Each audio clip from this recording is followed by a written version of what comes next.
Welcome to the Overcome University podcast. I'm your host, Michael Allison. And you know, the show is all about transformation, resilience, and some great stories. Today's guest is Mr. Mustafa Omar. He's a diplomat, an author, a coach, a speaker, man of many, many talents. He also shares a passion of mine that I really love when it comes to giving back to kids. He's here to talk about his story and giving back and talking about overcoming adversity. Let's go.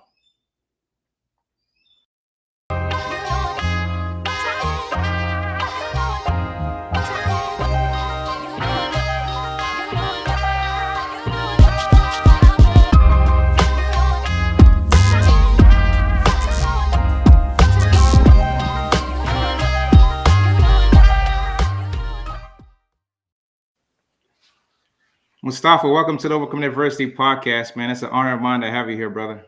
Hi, Michael. It's a pleasure talking to you today, and it's my pleasure, brother. Thank you so much.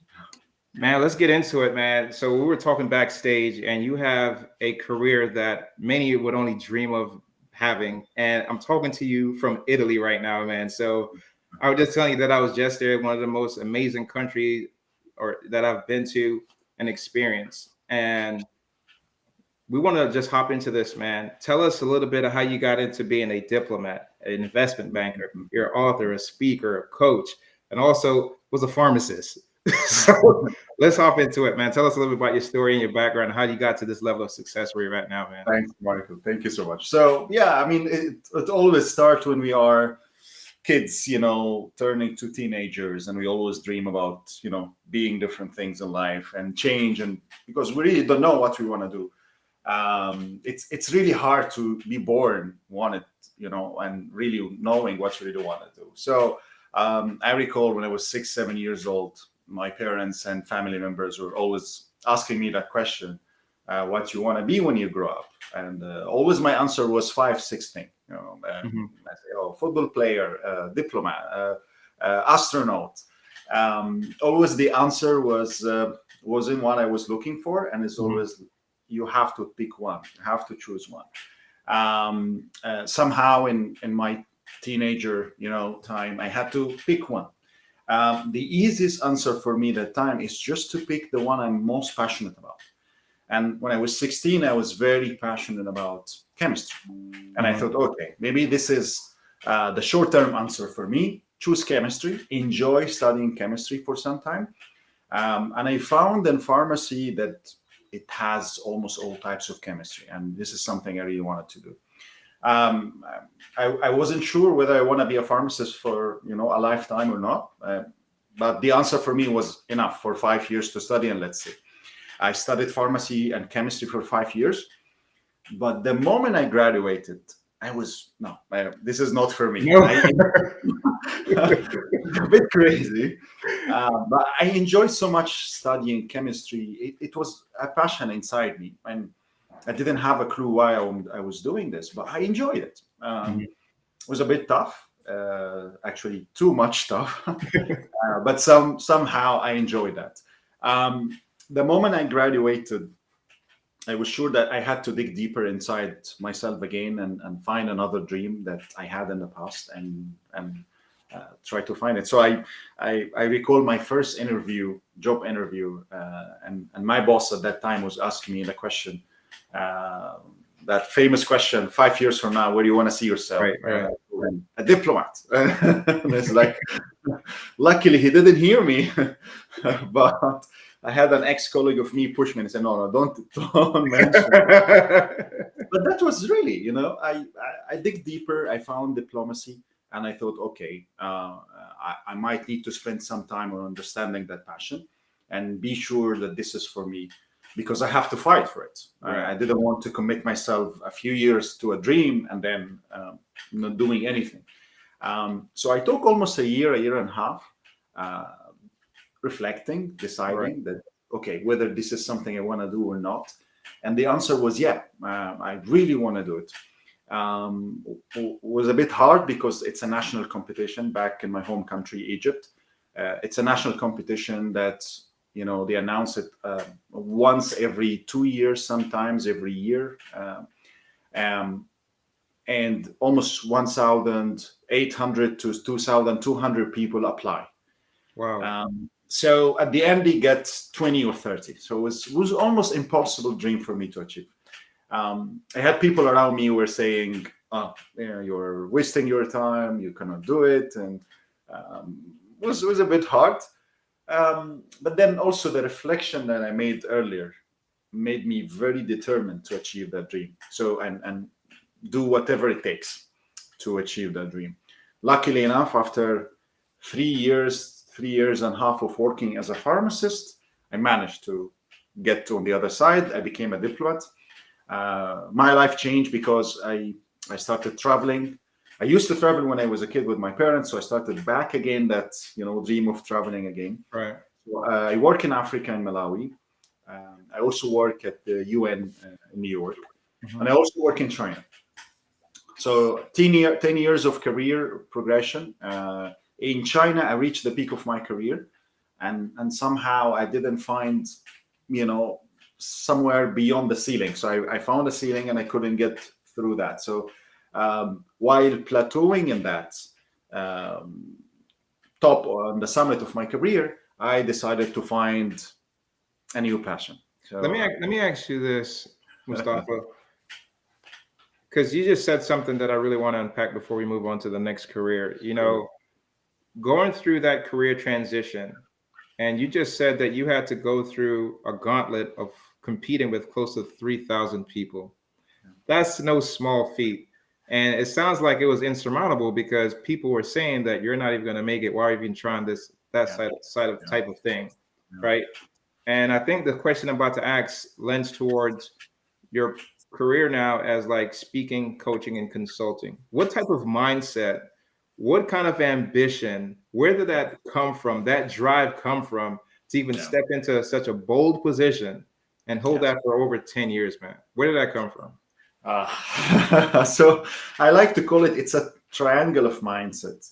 So if I start, you need to have a growth mindset.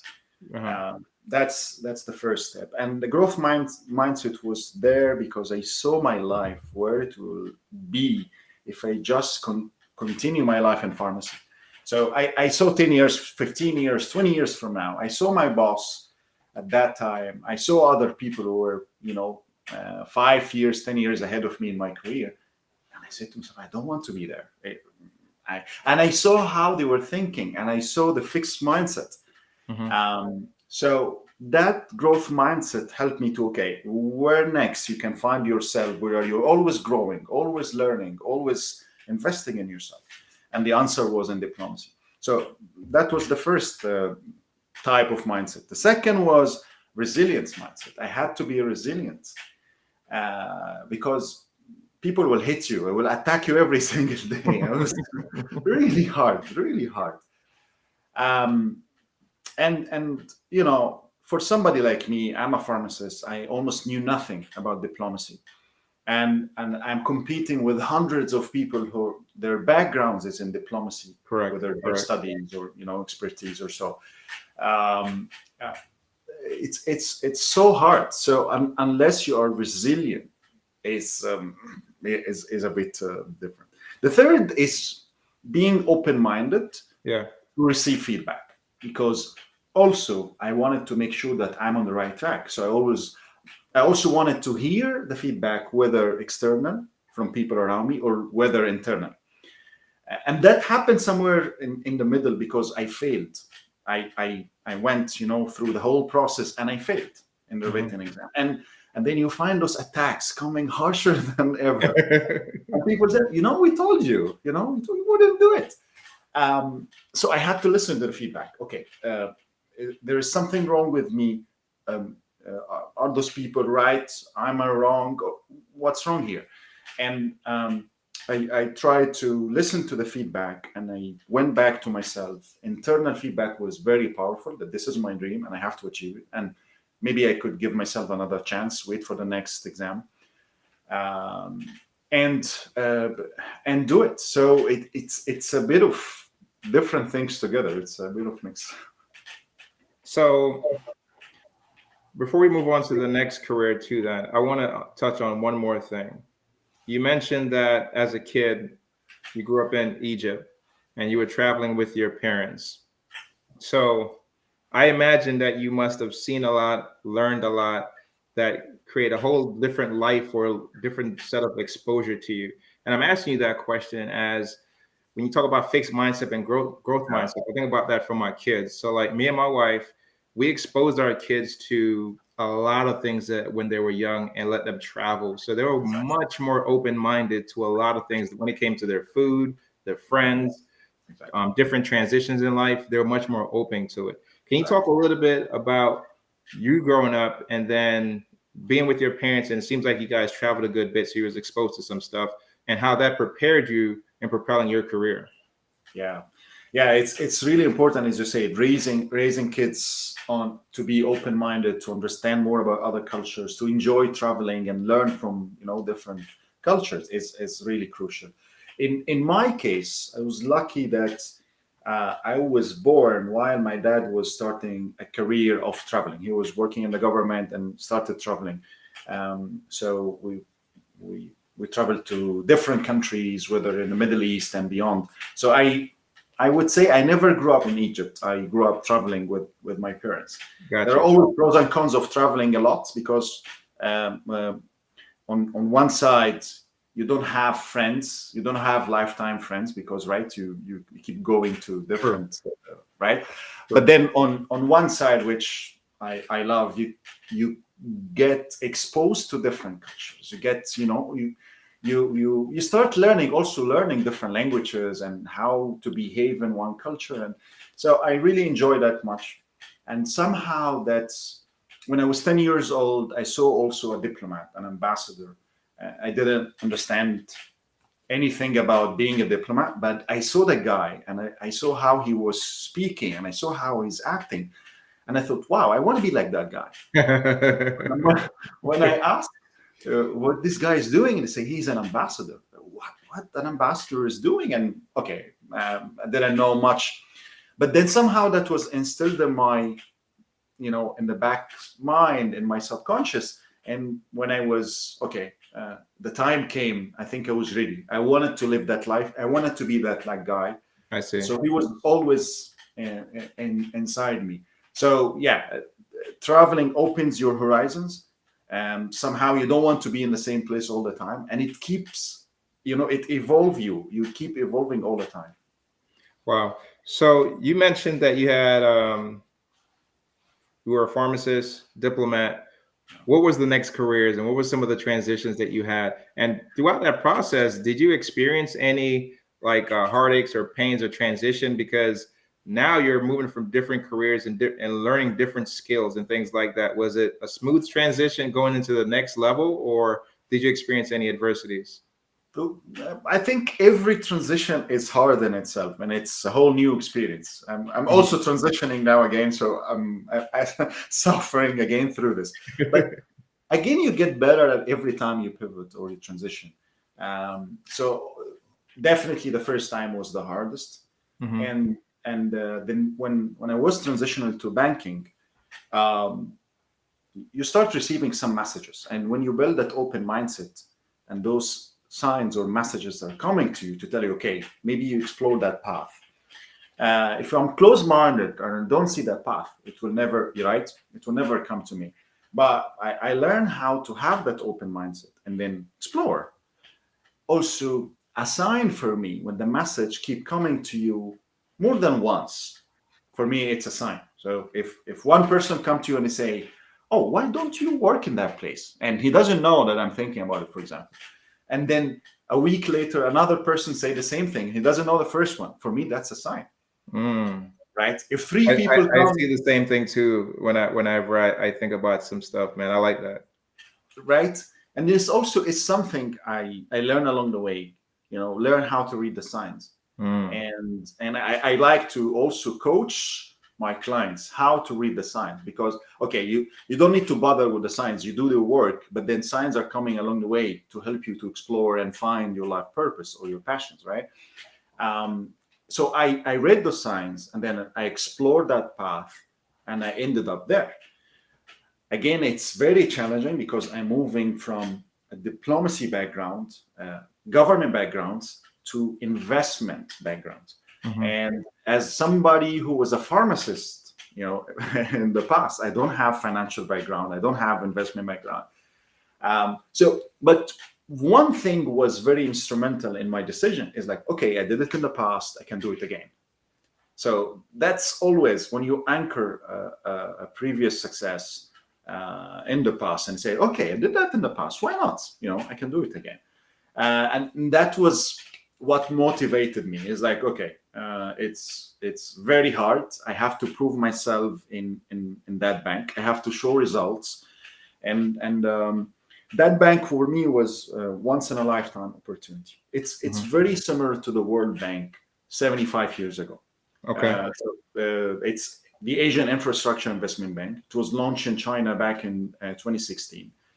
And there are a lot of potential. So to be in a startup multinational development bank in the first year of operation, that's a hell of experience. Is wow.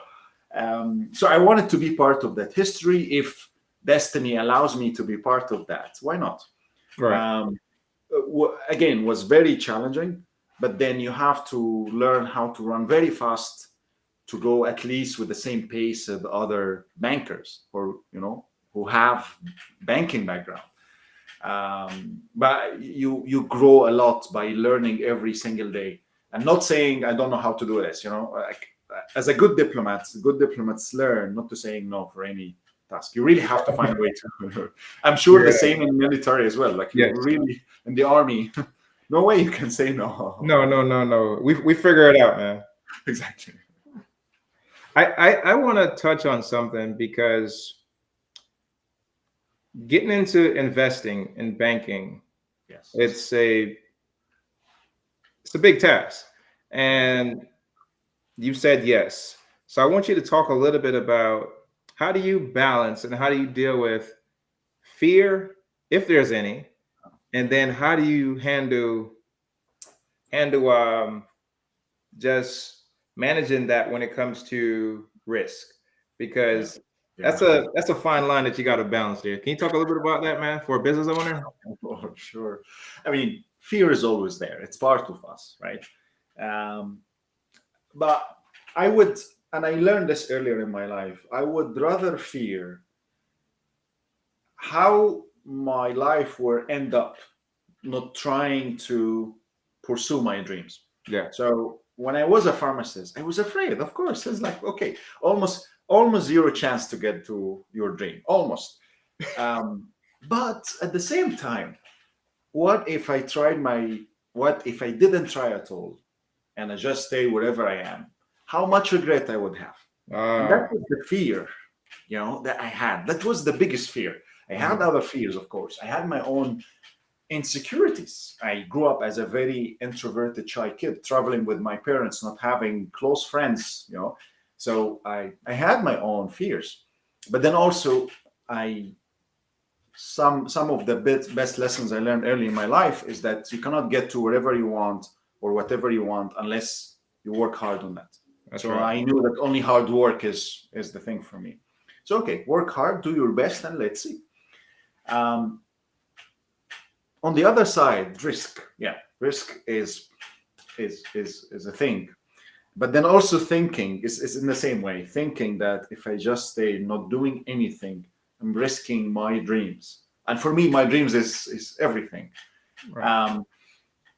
But then also back to a point, you don't have anything to lose. And I really mean it. And we can come to this later. You really don't have anything to lose. If you make a plan, okay, what about trying but learning from your mistakes if you fail? And it happened to me. I learned from my failure in the first exam, and then I decided to write my own script, for example. So Right. for every single day for almost 9 months, I'm writing every single day 3 scripts for 3 main topics for 9 months. So I learned from the mistake or from the failure, and I progressed. Then also being, focused too much on risk. If you really see your life that you are learning every single day, and then seeing yourself in your comfort zone and not learning, Mhm. That's the biggest risk that you can have in your life. So, like, if you see your life going out, risking everything you have, but learning, that's actually the thing. Right. You're not risking anything. But on the other side, if you stay in a comfort zone, I see people who are in your comfort zone for a couple of years, 5 years, oh, things get worse because after some time, you cool down, you don't want to learn anything, you're fine, you become a very boring person. And I was there in part of my careers as well. Yeah. So somehow you can, reverse engineering the way you think about fears and risk.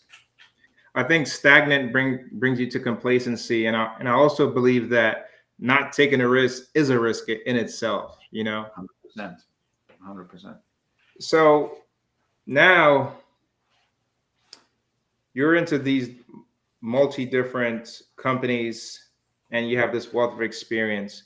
Something that I wanted to touch on is, how do you stay aligned with your passion, and how do you stay aligned with like all of your core values and your core principles when making a decision into going into the next practice, into the next firm, and into the next company? Yeah. Well, something I didn't realize in the past is that our passions shift and change all the time. And that's because of fact that we as personalities, we change. So me and you, Michael, 10 years ago, I'm sure we're completely different persons, almost Correct. Yeah. doing completely different things, right? And 10 years from now, we will be doing something different. So it's part of our natural uh, creation, if I would say. Like, we are created differently from ants and bees. Ants Mhm. and bees are created to be specialists. They do the same type of job all their life. Yes. We are created differently to enjoy doing different things in life. So when I started understanding that fact, that my passion shift and change with time and with evolution, with learning more and exploring more interest, um, I became friend with my new passion. So I became friend with change, and that happened somewhere when I was in the banking career, and I decided to I'm gonna leave the banking career, start my own coaching business, because all the values and all the passions I lived my life with Okay. and for, if I kept them to myself, close to my heart, I think I would be selfish, not sharing them with people. Um, and I decided to create a methodology because unfortunately I haven't seen enough work out there helping people to figure out their passions. Like, people always talk about this, right? It's a continuous conversation where whether people are for or against, finding a passion in your work, for example. Uh, but then doing this the hard way, the very practical way, pivoting every single time to find a new passion, helped me to do that and inspired me to do that. So when you're seeking this and doing this, I believe that you need to have trusted advisors, a support system around you. And I could tell from your story, as you kept on progressing, you had someone that may come as a mentor to you or something like that. So has you may saw someone doing something or being something that you wanted to attain or reach at. Yeah. For you now, man, how important is it to have a strong core support system? And then if you could talk a little bit how important it is to have, if you had a mentor, how important a mentor was for yourself.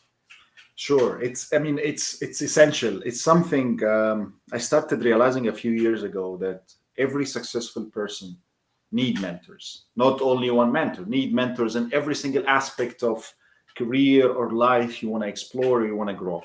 Yes. So right now, for example, I'm lucky to have mentors like Jack Canfield. Jack Canfield is, New York Times bestselling authors of the Chicken Soup for the Soul series, the Success Principles books. He sold almost 700 million copies of his Wow. books. So it's someone I learned a lot when I started thinking about writing my books. I learned a lot from him online. Then I got close to him, so did certifications. I'm also certified by his Success Principles methodology. and it's someone I always, go to when I have something related, whether to my coaching business or my books and other things. Also, Dr. Ivan Meisner, he is the founder and chief visionary officer of BNI, is the biggest networking company and organization in the world.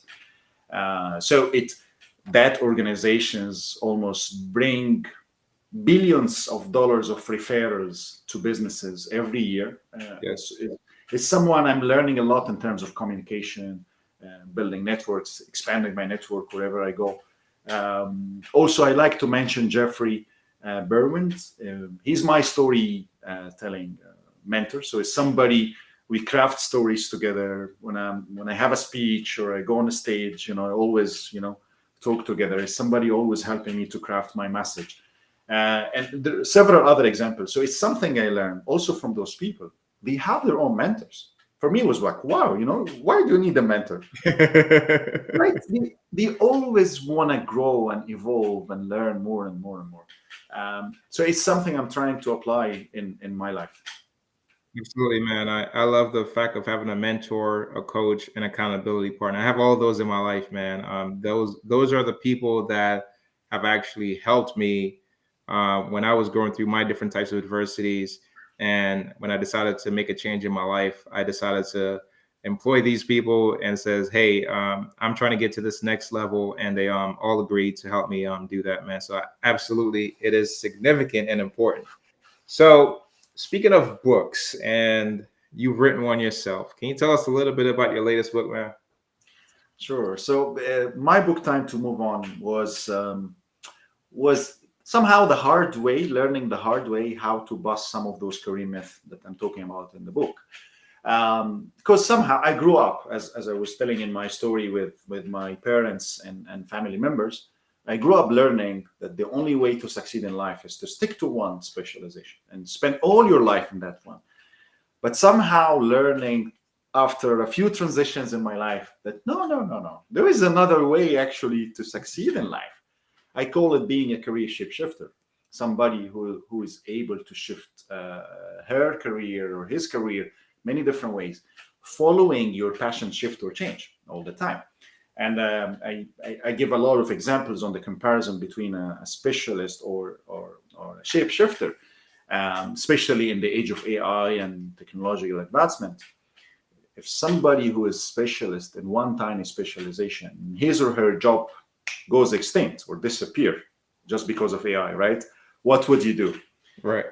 The answer is, being a career shapeshifter is something I'm really advocating for. So also learning, sometimes it's too late to change. That's actually a myth. And seeing a lot of examples around me, whether very young people saying it's too late to change, and very old people like in their 70s, and they are looking for a change. I learn a lot from both. So I'm also writing about that myth. Several other myths. Somebody always say to me, "Oh yeah, it's fine, it's nice, but I have bills to pay." Like, okay, let's go with that argument. Having bills to pay is important, but Right. then also we're not here living this life to just pay our bills and die, right? No, we're not. No way, No, we're no not. way that we are here to do this and die. Living that life is a waste of life, is a waste of everything. So I agree, while you need to take care of your responsibilities, your families, and everything, find a life purpose. Find something that you can direct the next few years of your life to. And there are many ways to balance between taking care of your responsibility and, on the other side, finding a purpose. So in total 7 myths, I bust them one by one.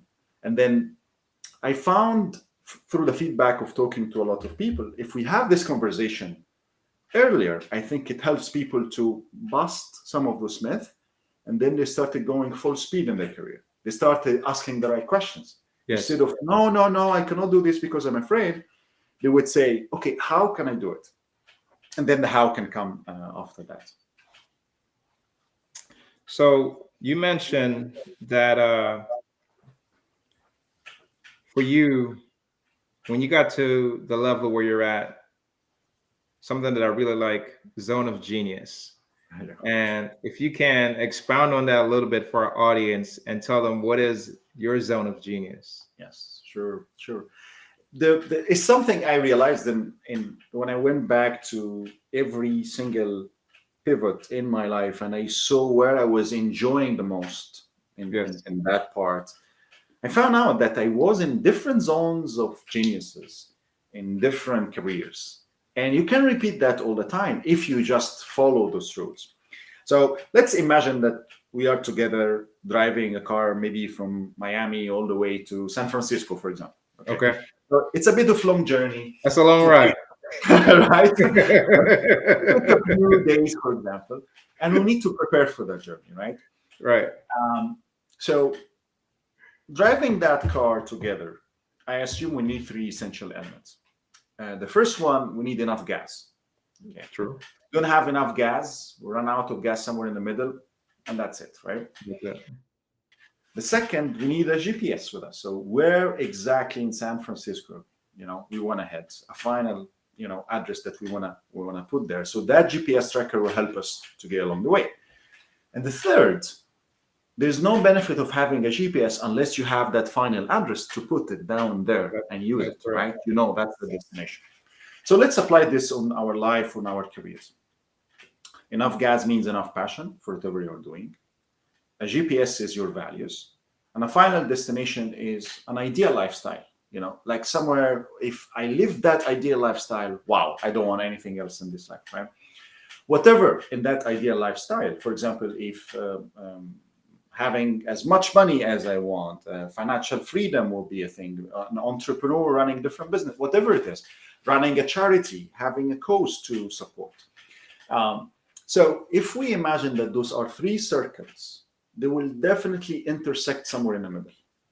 And somewhere in the middle, is that your zone of genius as of now? If you find your top 5 passions, for example, connect them with your core 5 values, and then have an ideal lifestyle and make sure that you are connecting all of them together. This is where your zone of genius, this is where I would say your unique offer to the universe. Yes. Like no one else has what you have, Right. if you are there somewhere in the middle. Man, I love that explanation, man, and that makes perfect sense. When we all align in this zone of genius, you could optimally just be at your best. You wake up every morning like on go. Exactly. And that there is no other copy of you anywhere else. That's Once you are there, you are the original copy of yourself. So how do you balance life now? How do you prioritize? How do you self-care? How do you stay motivated as a business owner, as a speaker, a coach, an author, a consultant? Like you're on the move, man. You're right now in Italy, man. So how do you prioritize all of these things, man? Well, it's also tough. It's also a problem. It's also a challenge. But then when I think every single day of my challenges, when I wake up and say, okay, what challenge do I need to meet, or what kind of problem I need to solve today? And I look back at my other problems in the corporate life, I would say, I enjoy so much solving those problems or conquering those challenges. So if unlucky, I had a horrible boss once in my life, for example, or even more as the usual. Comparing that to how to scale my business, or in a new horizon for me, or building my own tech startup that I'm working on right now, I see those worth pursuing and solving challenges compared to those ones. Also, being true to your values and back to the idea of your values. For example, if freedom is one of your core values, working in a demanding job that you work 12 hours a day wouldn't satisfy that, right? So you need to earn that freedom first, and then build everything around your freedom. So it's right now when I enjoy that freedom, freedom of travel, freedom of being wherever I am. It's it's really something you cannot give back. I really cannot give back my freedom. So right now, how to turn my freedom to an absolute freedom. So it's not only freedom of time, also financial freedom. So I can support more that lifestyle. So how to build more businesses, how to acquire other businesses, and how to continue adding value. So you spend your time on the things that you enjoy the most, whether it's adding value to people or orphan kids, as I mentioned earlier. Also. I want to dig a little bit into some of the business aspects of things that you're talking about. So for some of our listeners that may have just glossed over their head, right? So you just talked about you're in the process of looking at other business and things like that. You also mentioned about acquiring businesses if you wanted to scale and things like that. Either put them under your umbrella with your portfolio. So as a business owner, as a investor, and having the experience of business that you had now, right?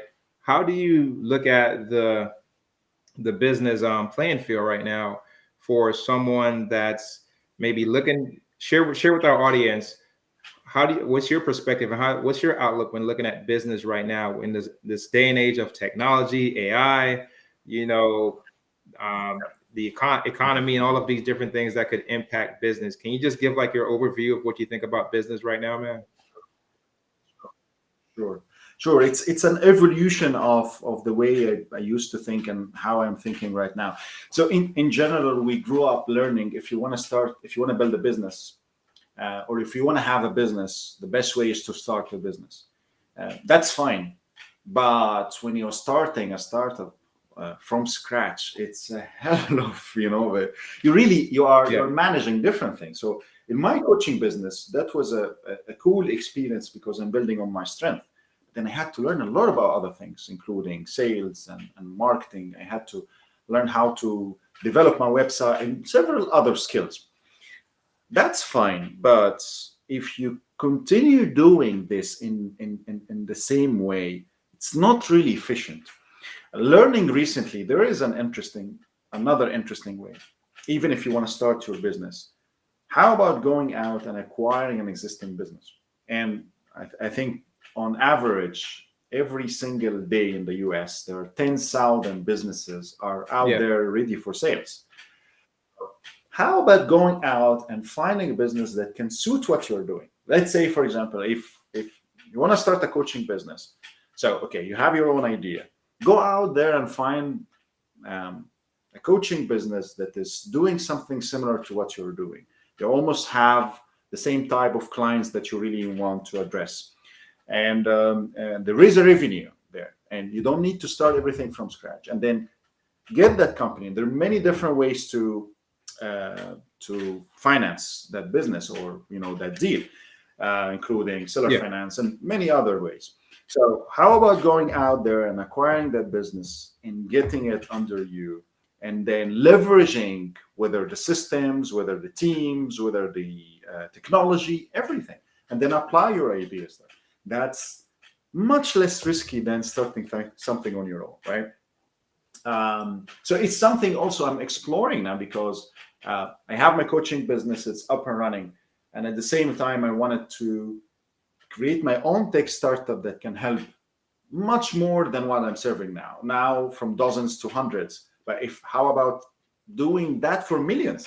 And I go out there and I look for other people, what they are doing. And there are opportunities for you actually, right? If you find the right coaching business to acquire, or the right podcast to acquire, or the right marketing agency to acquire that can help you to fly very quickly. So somehow I'm learning from other people as well. I'm shifting the way Absolutely, I look most at definitely. That's some of the things that we had implemented in different business aspects that I was doing as well, especially when it was in the construction space, when you could find I wouldn't say much more talented people, but that and people that were willing to, in the space of what you said, of like selling or partnering or doing different types of acquisition processes in regards to scaling for themselves and scaling for you too as well, man. Exactly. And that backs to the idea of your zone of genius. That's you don't right. have to do everything. You need to know where is your zone of genius, and then find other people that their zone of genius and That's your right. complementary That's right. skills. So if you could talk a little bit about what is your aspirations now, man. What is next for you? What you got going on with either your coaching, your consulting? What's next for you, man? Well, one of my big dreams is to merge my coaching into that new platform. And in that platform, I imagine life where if the last 4 years we have millions of people in the great resignation or quiet quitting, they were leaving their jobs and not really enjoying what they are doing in their careers. My dream is to help all those millions to find their dream careers, and create their own opportunities and then go out there and find them. Another dream is hopefully to educate organizations in the way they hire, because somehow the way they hire until now is very traditional. I look at the CV of 15 years experience in a specific industry, and that's it. So to reshift this a bit is to hire as a team, not as individuals, and then figure out the power of career shapeshifter that you can add to your team. So there is a way. I did it myself as a shapeshifter or an outsider every time, and I saw the power. So I want to apply that. The third, which is on the top, I have a lot of passion to orphans and orphanage in general. So since I was 15, I started giving a lot from my pocket money, and the more I gave, the more life gave me back. The more I gave, the more life gave me back, and the more I grew in my life. So now I see the opportunity for me is like, okay, how about educating orphans between the age of 12 to 18, which is very critical age, how to dream about their life and how to find their dream careers or dream businesses, and helping them to achieve that. Somehow it's really hard for them to dream. The society doesn't expect much from them, but I think they have a lot of potential. So if you ask me where you want to see yourself 5 years from now or 10 years from now, at least helping 1 million kids to dream about their careers.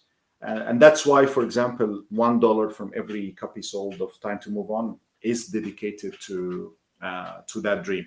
I hope that we grow, our support to this cause, and by 2030, we hope to see 1 million kids.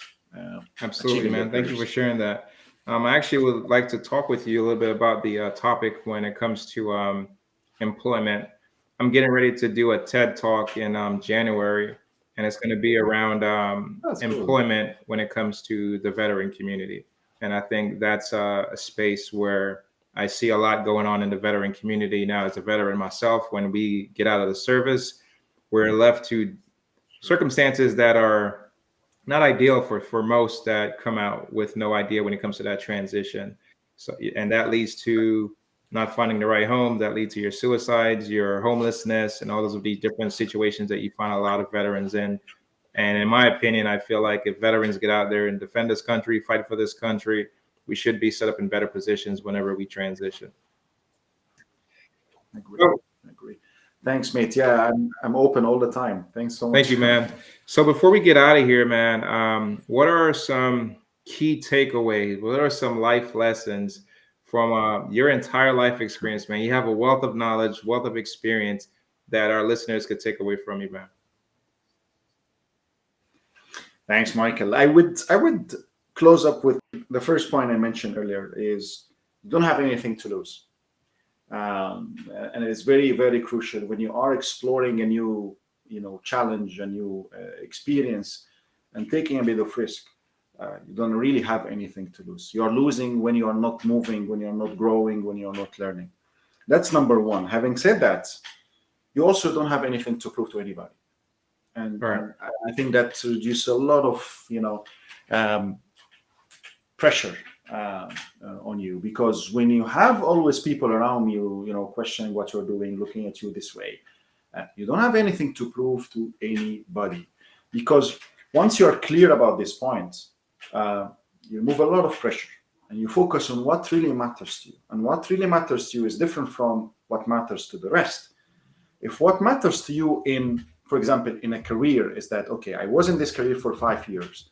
My goals was to learn. My goals was to have an impact. My goal was to grow. if I'm done with this career, with these goals, I can move on, right? I don't have to listen to people and who would say, "Oh, you're leaving again, you're losing again, you're starting something from scratch." So be true to yourself, and you don't have to lose. You don't have to lose anything. You don't have to prove anything. Absolutely. Thank you for that, man. If anybody wanted to work with you, get in contact with you, book you for a speaking or anything like that, man, how could I get a hold of you? Thanks so much. So yeah, my website is mustafaomar.com and also thepassionmba.com. You can find me easily on mustafaomar.com. Reach me directly, whether on the Passion MBA on Instagram or through my emails, dreamcareer at thepassionmba.com and info@mustafaomar.com. Well, Mustafa, man, thank you so much for joining Overcoming Diversity podcast. Thank you for sharing your story, man. I truly appreciate it, man. Thank you so much, Michael. I really enjoyed, being a great host, very natural. I really enjoyed our conversation. Thank you so much. Absolutely. Thank you, man. Until next time, guys, we drop episodes weekly. Make sure you like and subscribe to the channel. God bless. Can't complain at all. Couple dollars in my pocket, no income and go. Been working on my body, getting healthier. Thank God for clarity.